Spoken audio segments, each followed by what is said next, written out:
Esta é uma narrativa sobre os limites da paciência e o despertar de uma força que muitos confundem com fragilidade.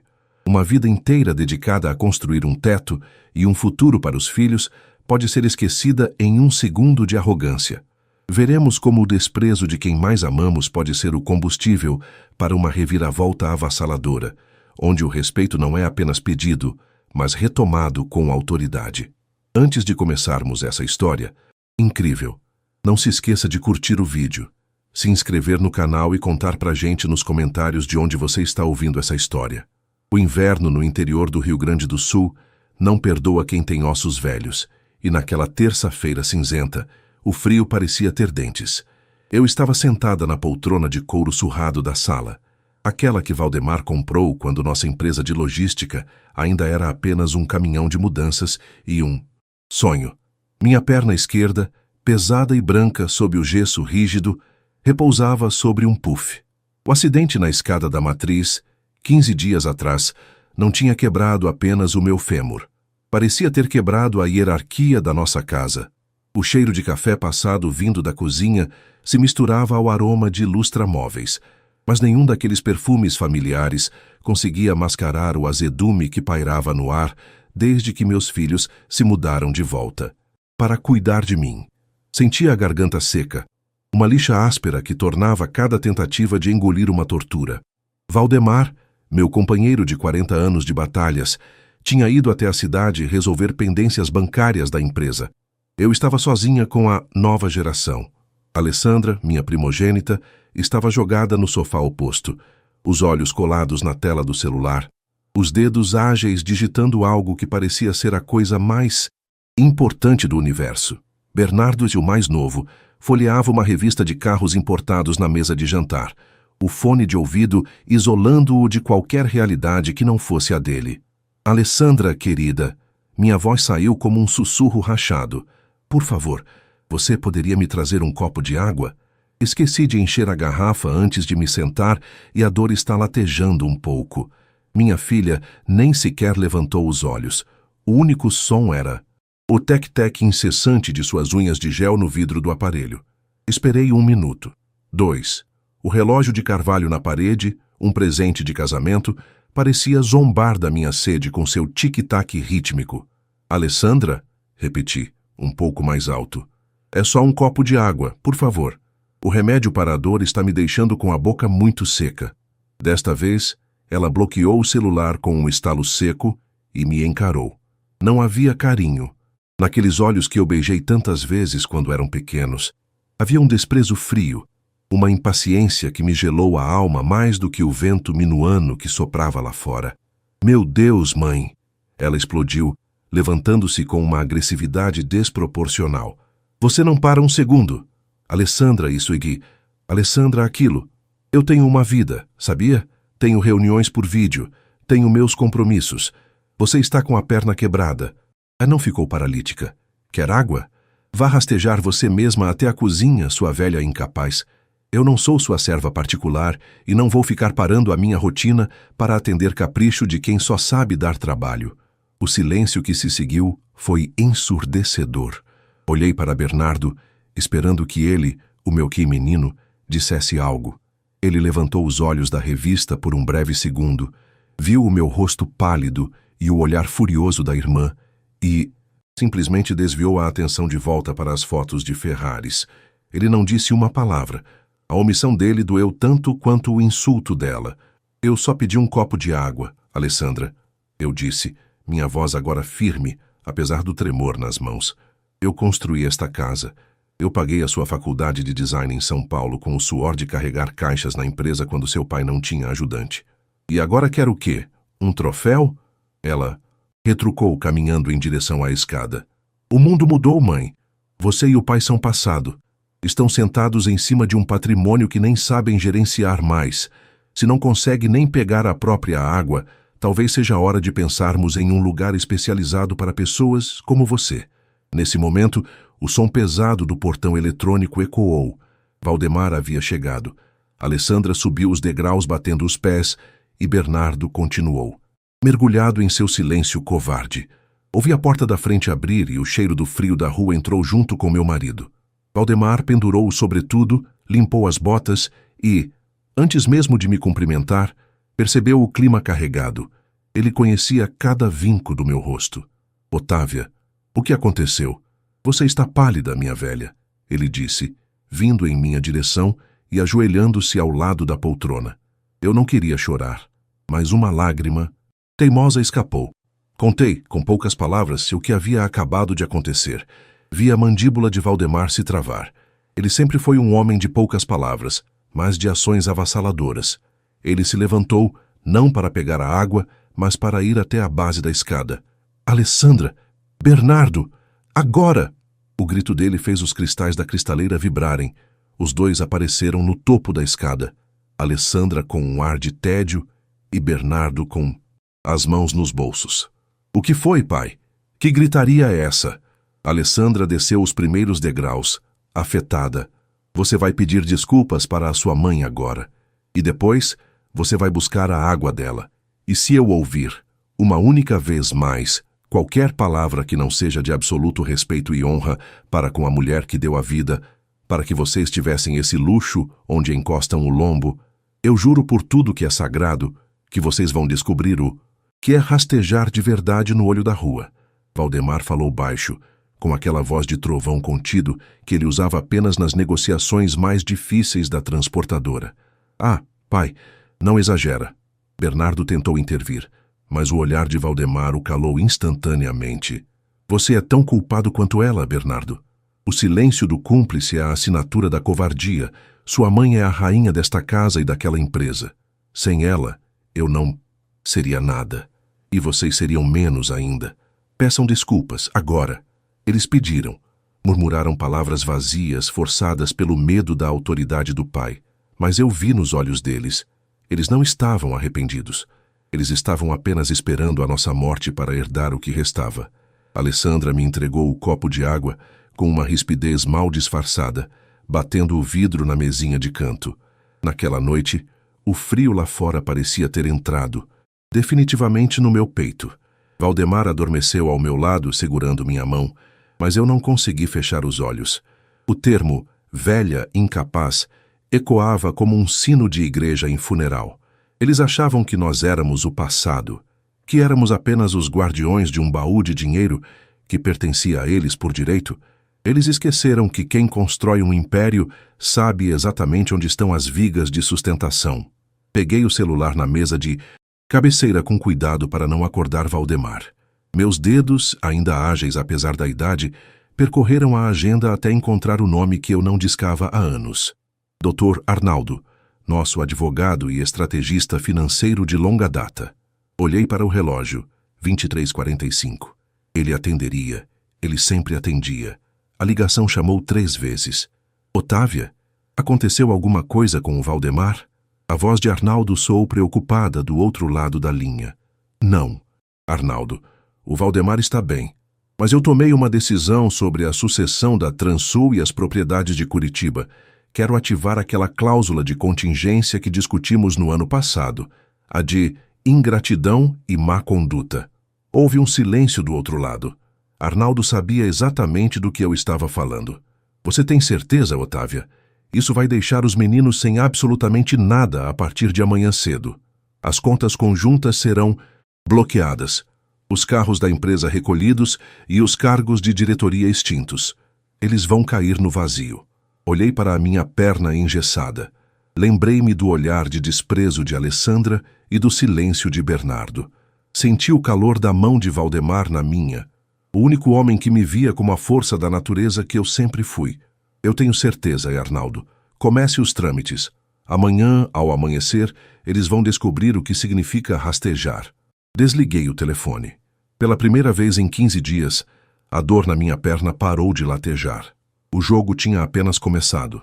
A luz do sol de inverno entrava pelas frestas da persiana de madeira, desenhando listras pálidas sobre o cobertor de lã de ovelha que nos aquecia. O frio lá fora era cortante, típico das manhãs de julho na Serra Gaúcha, onde a geada cobre os campos com um manto branco e silencioso.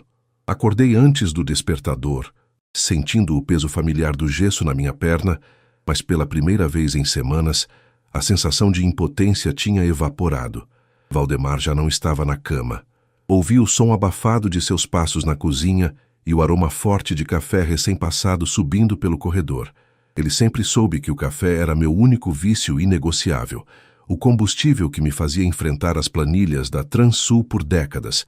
Com um esforço coordenado, usei minhas muletas de alumínio para me impulsionar. O metal frio das alças parecia uma extensão do meu corpo agora. Cada passo era uma pequena vitória contra a gravidade e contra a imagem de velha incapaz que Alessandra tentara me impor. Quando cheguei à cozinha, Valdemar estava terminando de preparar uma torrada com queijo colonial. Ele se virou e o brilho de admiração em seus olhos, o mesmo de quando me viu pela primeira vez num baile de CTG, há 40 anos, me aqueceu mais que o fogão a lenha que estalava no canto da sala. "Dormiu bem, minha rainha?" ele perguntou, vindo ao meu encontro para me ajudar a sentar na cadeira de cabeceira. "Como há muito tempo não dormia, Valdemar. O Dr. Arnaldo me confirmou por mensagem às 6 da manhã. Está feito." Ele apenas assentiu, um sorriso de lado surgindo em seu rosto marcado pelo tempo. Valdemar nunca questionou minha decisão. Ele sabia que, se eu tinha chegado ao ponto de cortar os laços financeiros com nossos próprios filhos, era porque o limite da dignidade havia sido ultrapassado. Ele não era apenas meu marido, era meu sócio na vida e na alma. Não demorou muito para o silêncio da casa ser estraçalhado. O primeiro sinal veio de cima. Um grito agudo de frustração de Alessandra ecoou pelo corredor do andar superior. Ouvi passos frenéticos. Logo depois, Bernardo desceu as escadas quase tropeçando nos próprios pés, o rosto pálido e o celular na mão como se fosse uma granada prestes a explodir. "Pai! Mãe! O que está acontecendo?" Bernardo praticamente gritou, parando diante da mesa de café. Eu tentei passar o cartão no posto agora cedo para buscar os pães e deu transação negada. Achei que fosse um erro do sistema, mas tentei entrar no aplicativo do banco e diz que minha conta foi encerrada por ordem administrativa. Alessandra apareceu logo atrás, ainda de pijama de seda, mas com uma expressão de fúria que deformava suas feições. Ela segurava o celular contra o peito, os olhos injetados. "A minha BMW não deu partida!" ela berrou. O sistema de rastreamento travou o motor e recebi um e-mail, dizendo que o veículo da empresa foi recolhido por reestruturação de frota. "Que palhaçada é essa, pai? Você enlouqueceu. Como eu vou para a minha reunião agora?" Valdemar calmamente levou a xícara de café aos lábios, assoprou o vapor e tomou um gole demorado. Ele nem sequer olhou para eles de imediato. O silêncio dele era uma prensa hidráulica, esmagando a arrogância dos dois. "Sente-se, Alessandra." "Bernardo, guarde esse celular." Valdemar disse, sua voz saindo baixa e perigosamente calma. "O café está na mesa, mas aproveitem, porque é o último que esta casa providencia para vocês de graça." "Do que você está falando?" Alessandra bateu com a mão na mesa, fazendo as xícaras de porcelana tilintarem. "Eu sou diretora de marketing da Transul. Eu tenho direitos." "Tinha..." Eu intervim, minha voz soando com uma autoridade que os fez calar a boca instantaneamente. "Ontem à noite, vocês decidiram que eu era uma velha incapaz e que eu deveria rastejar para conseguir um copo de água. Pois bem, a velha incapaz é a única dona das cotas majoritárias da holding que sustenta o estilo de vida de vocês. Se eu sou incapaz de merecer o respeito dos meus filhos dentro da minha própria casa, sou perfeitamente capaz de gerir meu patrimônio sem parasitas por perto." Bernardo caiu sentado em uma das cadeiras, o ar escapando de seus pulmões. Ele sempre foi o mais fraco, o que se escondia atrás da agressividade da irmã. "Mãe, foi só uma briga." A Alessandra se exaltou. "Você sabe como ela é." Ele tentou, com uma voz chorosa que só me deu mais náuseas. "E você, Bernardo?" Ficou em silêncio. Valdemar cortou, levantando-se e ficando de pé, uma figura imponente que parecia preencher toda a cozinha. "Você viu sua mãe, a mulher que quase morreu de complicações no parto para te trazer ao mundo, ser humilhada enquanto sentia dor e não moveu um dedo? Você foi cúmplice da falta de caráter da sua irmã. Na minha empresa e na minha vida, Não há espaço para covardes nem para ingratos. Alessandra soltou uma risada nervosa, uma tentativa desesperada de manter o controle. Vocês não podem fazer isso. Existe legislação trabalhista. Existe o direito de herança. Eu vou processar vocês. Vou tirar cada centavo dessa transportadora velha. Vá em frente, querida, eu disse, sentindo um prazer amargo ao ver a máscara dela cair. O Dr. Zarnaldo passou a noite redigindo os distratos. Como vocês nunca assinaram um contrato formal de trabalho e recebiam como prestadores de serviço através de uma PJ que eu mesma criei, a rescisão é imediata por quebra de confiança. Quanto à herança, bem, eu e seu pai ainda estamos muito vivos e decidimos que, a partir de hoje, todo o patrimônio da família será transferido para uma fundação de apoio a idosos abandonados em Caxias do Sul. Vocês não são herdeiros de nada, a menos que eu decida o contrário. O rosto de Alessandra passou do vermelho para um branco cadavérico. Ela olhou para o pai, buscando algum sinal de fraqueza ou de piedade, mas encontrou apenas o rosto de um homem que honrava sua esposa acima de tudo. Valdemar caminhou até mim, colocou a mão no meu ombro e apertou suavemente. Um gesto de solidariedade absoluta. Vocês têm 2 horas para arrumar suas malas, Valdemar anunciou, o tom de voz finalizando qualquer discussão. As roupas que vocês compraram com o dinheiro da empresa podem levar. Os eletrônicos também. Mas as chaves dos carros ficam no balcão. E os cartões de crédito corporativos...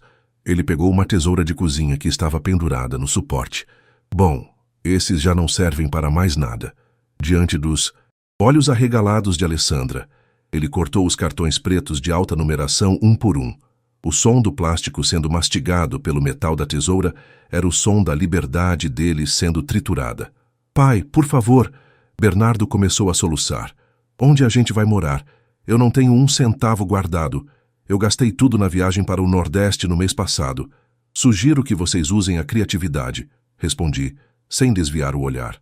Afinal, que a Alessandra disse que eu e o seu pai somos o passado e que vocês são o futuro, não é? O futuro costuma ser bem dinâmico. Talvez vocês descubram como é o mundo real para quem não tem uma velha incapaz para pagar os boletos no fim do mês. Alessandra tentou avançar em minha direção, talvez num último impulso de fúria, mas Valdemar se colocou na frente dela com uma rapidez surpreendente. Nem mais um passo, Alessandra. Se você encostar um dedo na sua mãe, eu esqueço que sou seu pai e te entrego para a polícia por agressão à idosa agora mesmo. Saia desta cozinha. Saia desta casa. Eles subiram as escadas aos tropeços, os gritos de ódio de Alessandra ecoando pelos corredores, misturados ao choro patético de Bernardo. Eu respirei fundo, sentindo o ar gelado entrar nos meus pulmões. Olhei para Valdemar, que ainda mantinha a guarda alta, protegendo-me como se eu fosse o tesouro mais valioso do mundo. Você está bem, Otávia? Ele perguntou, sua voz suavizando apenas para mim. Estou ótima, Valdemar. Pela primeira vez em anos, sinto que esta casa é nossa de verdade novamente. Ouvi o som das malas batendo nos degraus da escada. O barulho de rodas de plástico no piso de madeira soava como música. Eles estavam partindo para enfrentar o inverno que eles mesmos cultivaram. Mas eu sabia que isso era apenas o começo. Ingratidão desse calibre não se cura apenas com falta de dinheiro. Cura-se com o peso da realidade. O som do portão eletrônico se fechando ecoou como um veredito final. Da janela da sala, apoiada em minhas muletas, observei o táxi de aplicativo levar meus filhos e suas malas abarrotadas para um destino que eu não fazia questão de conhecer. Alessandra batia no vidro, gritando impropérios que o isolamento acústico da nossa casa abafava, transformando sua fúria em uma pantomima patética. Bernardo, ao lado dela, escondia o rosto entre as mãos, a imagem da derrota precoce. Quando o carro desapareceu na neblina que subia do vale, um silêncio absoluto se instalou. Era um silêncio denso, quase sólido, que preenchia os cômodos que outrora ecoavam risadas infantis e, mais recentemente, exigências egoístas. Valdemar se aproximou por trás e envolveu meus ombros com seus braços fortes. O cheiro de tabaco suave e do amaciante de roupas que eu mesma escolhia emanava dele, trazendo uma sensação de segurança que eu quase havia esquecido sob o peso do gesso e do desprezo dos meus filhos. Ele beijou o topo da minha cabeça, o bigode roçando levemente na minha testa. Eles vão aprender, Otávia. O mundo é um professor muito mais severo do que nós jamais fomos. Ele sussurrou. Agora, vamos. Cuidar de você. Chega de sacrifícios por quem não sabe o valor da renúncia. As semanas que se seguiram foram um exercício de reconstrução. Minha perna começou a cicatrizar e a fisioterapia tornou-se o meu campo de batalha diário. O Dr. Henrique, um fisioterapeuta de Passo Fundo que não aceitava não como resposta, vinha 3 vezes por semana.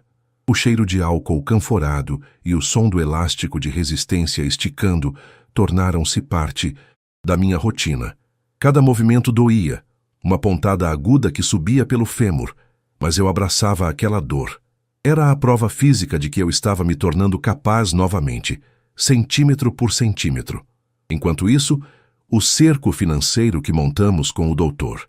Arnaldo funcionava como uma engrenagem suíça. Alessandra e Bernardo tentaram de tudo. Recebi dezenas de mensagens de texto, que variavam de pedidos de desculpas melosos a ameaças de interdição judicial. Alessandra chegou a postar em suas redes sociais que estávamos sofrendo de demência senil e que éramos vítimas de um golpe. Mas Arnaldo foi implacável. Ele apresentou os laudos médicos da minha plena saúde mental e as provas de má gestão dela na diretoria de marketing, onde ela usava a verba de publicidade da Transul para pagar viagens de luxo disfarçadas de pesquisa de campo. Em uma tarde de quinta-feira, enquanto eu revisava os gráficos de rendimento da transportadora, que, curiosamente, tinham subido 15% desde que os meninos foram afastados, o interfone tocou. Era o segurança da guarita da sede da empresa, que ficava a poucos quilômetros da nossa chácara. Dona Otávia, desculpe incomodar, mas a dona Alessandra está aqui na recepção. Ela está fazendo um escândalo, dizendo que vai entrar de qualquer jeito porque o escritório ainda é dela. O seu Valdemar está em uma reunião com os motoristas e não queremos interromper. O que fazemos? Senti um calafrio, mas não era de medo. Era a adrenalina da mulher que, aos 20 anos, dirigia caminhão carregado de grãos por estradas de terra enquanto amamentava. Diga a ela que eu estou a caminho, Gilberto, e não a deixe passar da roleta. Valdemar apareceu na porta do escritório, já com a chave do carro na mão. Ele tinha ouvido a conversa pela extensão. Você não vai sozinha, Sra. Otávia. Você ainda não está 100% firme na perna. Eu vou, Valdemar, mas você vai estar ao meu lado. Quero que ela veja quem realmente manda na Transul. Chegamos à sede sob uma chuva fina e persistente. O prédio de vidro e aço, o orgulho da nossa vida, brilhava sob as luzes da tarde. Quando entramos no saguão, o cenário era lamentável. Alessandra estava com o cabelo desgrenhado, vestindo um casaco que parecia não ser lavado há dias, gritando com a recepcionista, uma moça jovem que estava prestes a chorar. Bernardo estava sentado em um banco de espera, olhando para os próprios sapatos furados, a imagem da apatia. Onde está o meu computador? Onde estão as minhas coisas? Alessandra berrava. Eu vou chamar a polícia. Isso é apropriação indébita. A polícia já foi chamada, Alessandra. Por nós. A voz de Valdemar cortou o ar como uma lâmina fria. Ele caminhou à frente. O som de suas botas de couro no piso de granito, impondo um silêncio imediato. Eu vinha logo atrás, usando apenas uma bengala elegante de madeira escura, descartando as muletas para aquele momento de confronto. Alessandra se virou, os olhos injetados de raiva e, talvez, de uma ponta de desespero. Pai, finalmente, manda esse segurança me deixar subir. Eu preciso pegar meus arquivos. Eu tenho contatos lá dentro que valem milhões. Seus contatos eram pagos com o nosso suor, Alessandra. Eu disse, dando um passo à frente. Seus arquivos foram auditados. Descobrimos o desvio de R$200 mil para aquela empresa de fachada que você criou com seu namorado em Balneário Camboriú. Ela empalideceu. O silêncio que se seguiu foi quebrado apenas pelo som da chuva batendo no vidro do saguão. Bernardo levantou a cabeça, surpreso. Ele nem sequer sabia dos roubos da irmã. Era um parasita, mas não um criminoso. Mãe, por favor, Bernardo começou, levantando-se com dificuldade. A gente está morando num hotel de beira de estrada. O dinheiro acabou. A Alessandra vendeu as joias que você deu para ela, mas não deu para quase nada. Estamos passando fome. Fome, Bernardo? Valdemar se aproximou do filho, não com agressividade, mas com uma decepção que parecia pesar toneladas. Você tem mãos, tem saúde, tem um diploma que nós pagamos. Existem centenas de vagas para ajudante de carga aqui mesmo na região. Mas você preferiu esperar que a velha incapaz, como sua irmã chama sua mãe, morresse para você continuar sem fazer nada. Alessandra, vendo que o vitimismo não funcionava, tentou uma última investida de arrogância. Ela avançou em minha direção, o dedo em riste. Você acha que venceu, não é? Sua velha egoísta.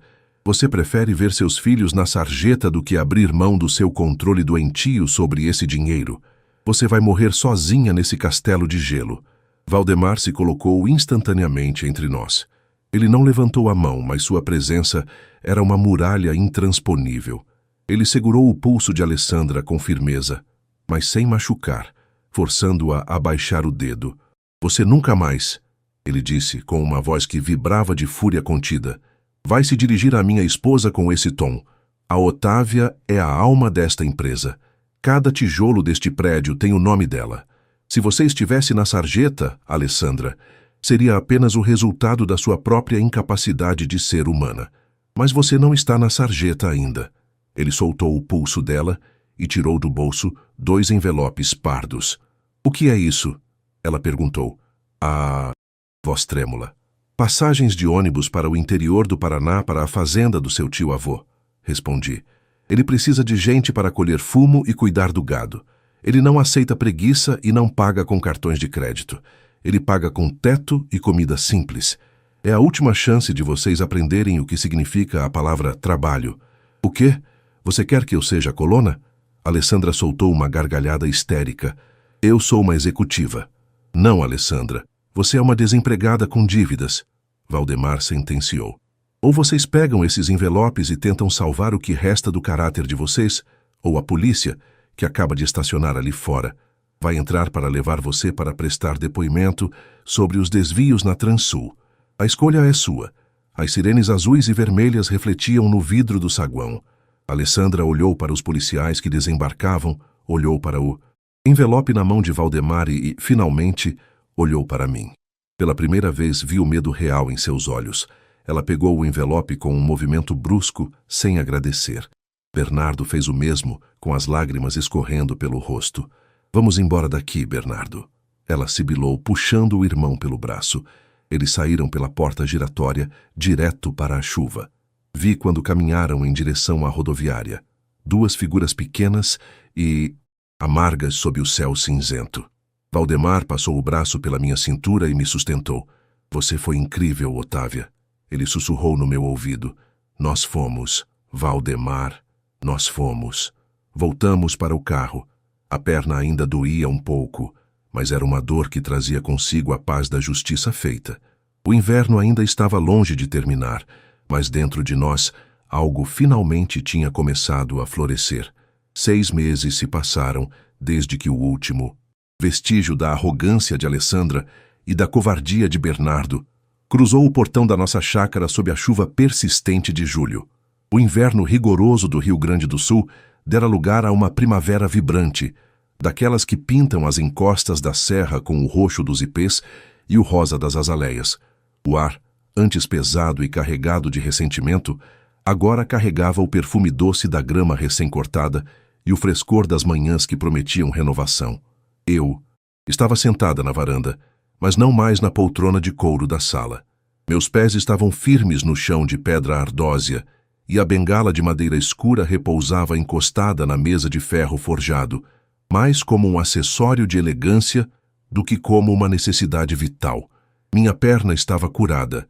O osso, outrora partido pelo descuido e pela fragilidade da idade, soldara-se com uma força que eu sentia reverberar em cada passo que dava. A fisioterapia fora árdua, mas cada gota de suor e cada careta de dor valeram a pena para retomar minha autonomia. Eu não era mais a velha incapaz que dependia da caridade de filhos ingratos. Eu era Otávia, a mulher que cofundou a Transul e que, agora, retomava as rédeas da sua vida com uma clareza que só as grandes tempestades proporcionam. Valdemar apareceu na porta da varanda, carregando uma bandeja de prata com 2 taças de cristal e um suco de uva integral, escuro e encorpado, produzido nas vinícolas vizinhas. Ele usava uma camisa de linho clara e exalava aquele vigor de quem finalmente tirou um peso das costas. Ele se aproximou e, antes de colocar a bandeja sobre a mesa, inclinou-se para me dar um beijo demorado no rosto, a mão repousando com carinho sobre o meu ombro. Você está radiante hoje, Otávia, ele disse, com uma voz carregada de uma admiração genuína que nunca esmoreceu. O Dr. Arnaldo acabou de enviar o relatório mensal. A Fundação em Caxias já acolheu 20 idosos que viviam em situação de abandono. O pavilhão novo, que leva o seu nome, será inaugurado no próximo mês. Sorri, sentindo um calor reconfortante no peito. O dinheiro que antes financiava as futilidades de Alessandra e a ociosidade de Bernardo, agora comprava dignidade, remédios e companhia para quem realmente precisava. Era a melhor vingança que eu poderia ter planejado. Transformar o desprezo que recebi em cuidado para outros. E as notícias do Paraná, Valdemar? Perguntei, tomando um gole do suco gelado que refrescava minha garganta. Ele suspirou e sentou-se à minha frente, pegando a sua taça. O tio Inácio ligou ontem à noite. Ele disse que Alessandra passou as primeiras semanas tentando fazer greve de fome e se recusando a sair do quarto. Disse que gritava que ia nos processar a cada 5 minutos. Mas Inácio não é homem de se dobrar a chiliques. Ele cortou o sinal do Wi-Fi e avisou que quem não trabalha na lida do fumo não senta à mesa para jantar. Na semana passada, ele a viu carregando fardos para o galpão. Ela está com as mãos cheias de calos e o rosto queimado de sol. Bernardo, por outro lado, parece estar se adaptando melhor. Inácio o colocou para cuidar da manutenção dos tratores antigos. Ele descobriu que tem um talento para a mecânica que nunca soubemos, provavelmente porque nunca precisou sujar as mãos aqui. Fiquei em silêncio por um momento, imaginando meus filhos, que antes só tocavam em tecidos finos e telas de celulares caros, agora lidando com a terra e com a graxa. Não sentia alegria pelo sofrimento deles, mas sentia um alívio profundo. O trabalho duro era o único remédio capaz de drenar o veneno do privilégio que nós, por amor e erro, permitimos que nele se acumulasse. Você acha que eles vão mudar, Valdemar? Ele olhou para o horizonte, onde o sol começava a se pôr, tingindo as nuvens de laranja e carmim. O tempo dirá, minha velha, mas uma coisa eu te garanto, eles nunca mais ousarão faltar com o respeito a você. Eles aprenderam que a árvore que lhes dava sombra só existe porque você a plantou e regou com seu próprio sacrifício. E se um dia eles voltarem, não será como donos de nada, mas como aprendizes da vida.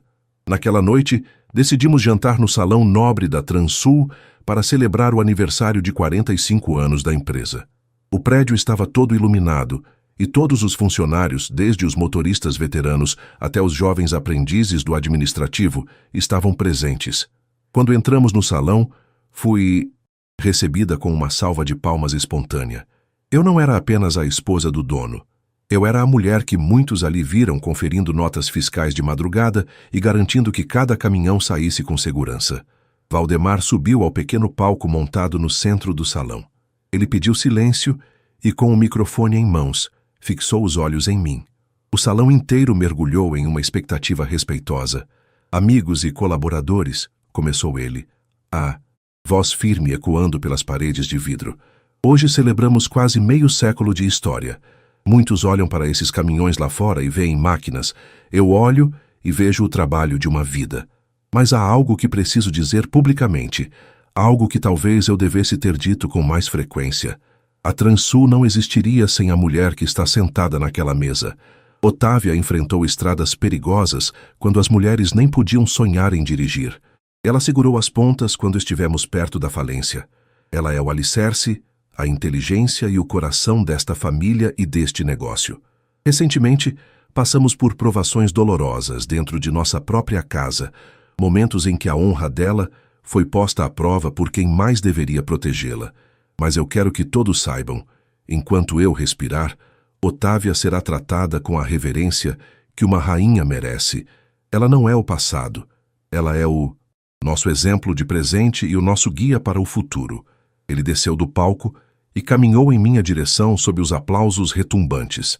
Ele se ajoelhou levemente e beijou minha mão. Um gesto de cavalheirismo que me fez sentir, aos 65 anos, a mulher mais poderosa do mundo. Naquele momento, todas as palavras cruéis de Alessandra foram apagadas. O rastejar que ela me desejou transformou-se em um caminhar vitorioso ao lado do homem que me honrava diante de todos. O jantar foi maravilhoso. Conversamos, rimos e planejamos novas rotas para a empresa. Ao final da noite, quando voltamos para a chácara e o silêncio da noite sulista nos envolveu, Valdemar me ajudou a tirar os sapatos. Ele massageou meus pés com calma, olhando para a cicatriz quase invisível na minha perna. Sabe, Valdemar, eu disse, recostando a cabeça no travesseiro, eu não sinto mais raiva, sinto apenas paz. Isso é porque você recuperou o que eles tentaram te roubar, Otávia. Não foi o dinheiro, nem o comando da empresa. Foi o seu lugar de direito na história da nossa vida. Fechei os olhos, sentindo o conforto dos lençóis de algodão egípcio, mas apreciando ainda mais o conforto de uma consciência limpa. A lição fora dada. O império estava seguro. E, acima de tudo, eu estava de pé. No dia seguinte, eu não precisaria pedir um copo de água a ninguém que não estivesse disposto a me servir com amor e gratidão. Eu mesma buscaria minha água, caminharia pelo meu jardim e governaria meu destino. A velha incapaz tinha ficado para trás, enterrada sob a geada do inverno que finalmente passara. Agora era tempo de colher os frutos de uma vida inteira de honra. Esta história termina aqui, com o triunfo da justiça e o renascimento de um amor que o tempo e a ingratidão não puderam destruir. Espero que tenha gostado desta jornada de vingança e superação.